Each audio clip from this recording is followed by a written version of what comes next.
Hey, Pastor Steve Waldron. I hope you're having an incredible day or night in Jesus. We're going to be looking at some very early evidence for the historical Jesus. We're getting this out of Titus Kennedy's wonderful book, Excavating the Evidence for Jesus. Really like the book. Really like everything he's done. Got some reviews here on the channel of his works. So let's get started. This page 293, 294. We'll see how far we get today.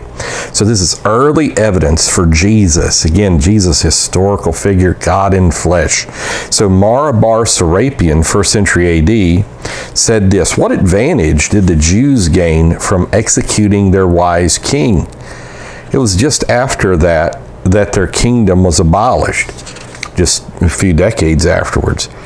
God justly avenged these three wise men. The Jews, ruined and driven from their land, live in complete dispersion. Nor did the wise king die for good. He lived on in the teaching which he had given. This is Serapion, letter to his son, circa AD 73. So talking about Jesus, once again, Mara bar Serapion. Now, Justin Martyr has some neat stuff. I've done a lot of this on our Biblical Archaeology Today podcast with Steve Waldron. You can get that on Spotify, some other places.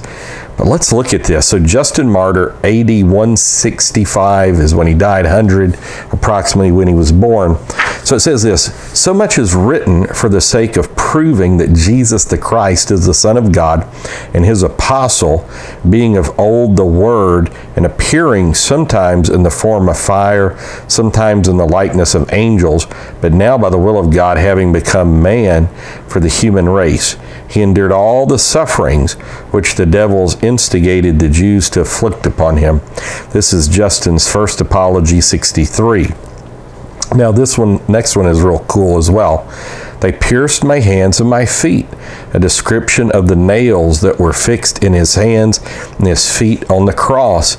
And after he was crucified, those who crucified him cast lots for his garments and divided them among themselves. And that these things were so, you may learn from the Acts, which were recorded under Pontius Pilate. Not the book of Acts in the Bible. This would be the Acts Pilatus, the Roman records, that he performed these miracles. You may easily be satisfied from the Acts of Pontius Pilate. This was Justin's letter to the Emperor Antonius Pius in AD 150. So he's sitting here saying, look, I'm not just making stuff up. Check your own Roman records. They tell Jesus died. So this is coming 150, about 120 years after Jesus.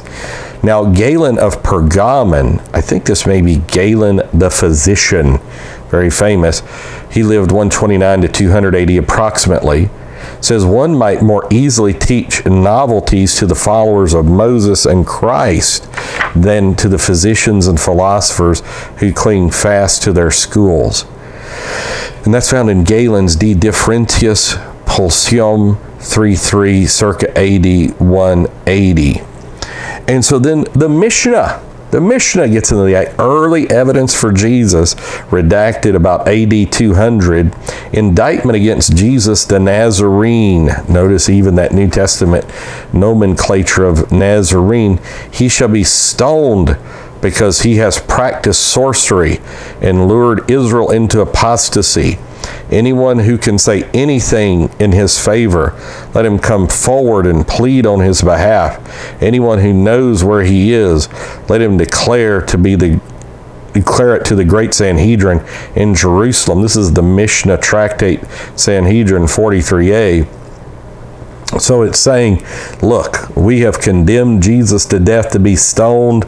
If you have anything to say favorable, come to us. If you know where he's at, come tell us. Sounds a lot like the Gospels. One other thing I want to bring to us really quickly is extremely early papyri. And these dates listed for this New Testament papyri, Matthew, Mark, Luke, and John, are usually the youngest dates you could get. What I mean by that, they could be 80 AD, 90 AD, but if somebody says, well, I think it's 225 AD, they'll do 200, 225 AD. So let's get started. So in Matthew, there's several papyri very early. P103 is from AD 100 to 200 AD. Could be as early as 100 AD. P104, the same.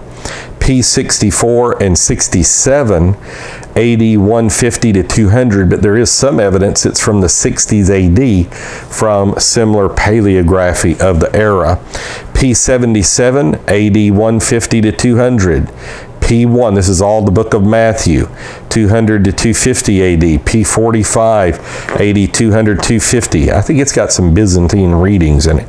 P37, AD 250. The book of Mark, very early. Now, this doesn't include the Cave 7 finds of the Dead Sea that are pre-68 AD books of Mark portions.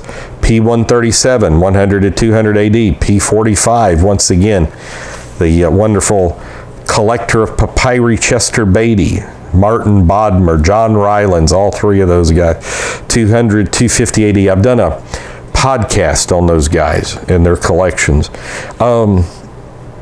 Luke, this is on the Biblical Archaeology Day podcast. Luke, P4, AD 150 to 200. P75, AD 175 to 225, though some think that's a forgery. P45, AD 200, 250. So some think it's earlier.